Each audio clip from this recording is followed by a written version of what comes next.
Hello football fans. Lionel Messi Luis Suarez জুটি আজও জমেছে। কনকাকাফ চ্যাম্পিয়ন্স লিগের রাউন্ড অফ 16-এর প্রথম লেগের ম্যাচে দুজনেই একটি করে গোল করেছেন। এছাড়াও সুয়ারেজ মেসির গোলে করেছেন একটি অ্যাসিস্টও। প্রতিপক্ষ ন্যাশভিলের একটি গোল ভিআরে বাতিল হয়েছে এবং মায়ামির একটি গোলও অফসাইডের কারণে বাতিল হয়েছে ম্যাচটিতে। কনকাকাফ চ্যাম্পিয়ন্স লিগের শেষ 16-র প্রথম লেগের এই ম্যাচে দুটি দলই 2-2 গোলের সমতা নিয়ে মাঠ ছেড়েছে, যার মাধ্যমে পরবর্তী লেগে ইন্টার মায়ামির হোম গ্রাউন্ডে অনুষ্ঠিত হতে যাওয়া ম্যাচটিতে যেই দল জয়লাভ করবে তারাই কনকাকাফ চ্যাম্পিয়ন্স লিগের কোয়ার্টার ফাইনালে পৌঁছে যাবে। ম্যাচটির আগেই আমি জানিয়ে রেখেছিলাম যে ন্যাশভিলের বিপক্ষে তাদের ঘরের মাঠে তাদেরকে হারানো কোনোভাবেই সহজ হবে না মেসি সুয়ারেজদের জন্য, এবং ন্যাশভিল এই ম্যাচটিতে সেটাই দেখিয়েছে। ম্যাচটির মাত্র 4 মিনিটের মধ্যে ব্যবধান বাড়িয়ে ইন্টার মায়ামিকে একেবারে চমকে দিয়েছিল স্বাগতিক দলটি। এছাড়াও প্রথমার্ধে ইন্টার মায়ামির জালে একের পর এক আক্রমণ করেছে ন্যাশভিল, তবে তারা আর কোনো গোল পায়নি। তবে ম্যাচের দ্বিতীয়ার্ধে আবারও মায়ামিকে চমকে দিয়ে সেফেলবার্গ ম্যাচের 46তম মিনিটে ন্যাশভিলের হয়ে ব্যবধান দ্বিগুণ করেছিলেন, যার পর কিছুটা সময় মনে হচ্ছিল এই ম্যাচটিতে ইন্টার মায়ামির হার ঠেকাতে পারবেন না মেসি সুয়ারেজরা। তবে মেসি সুয়ারেজরা ম্যাচটিতে আরও একবার দেখালেন কেন তাদেরকে ফুটবল ইতিহাসের সবথেকে বিধ্বংসী জুটি বলা হয়ে থাকে।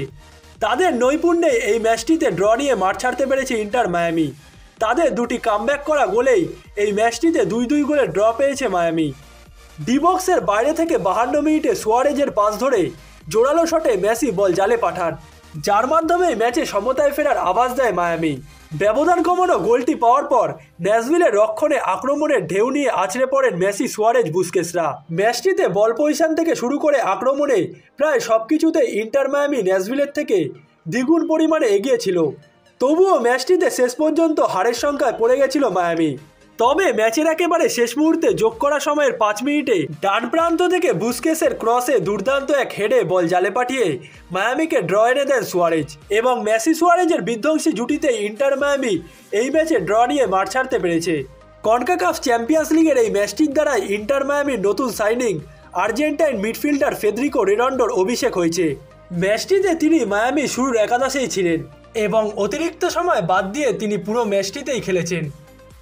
ইন্টার মায়ামি ন্যাশভিল এসসির বিপক্ষে কনকাকাফ চ্যাম্পিয়ন্স লিগের দ্বিতীয় লেগের ম্যাচে আসছে 14 মার্চ আবারও মাঠে নামবে।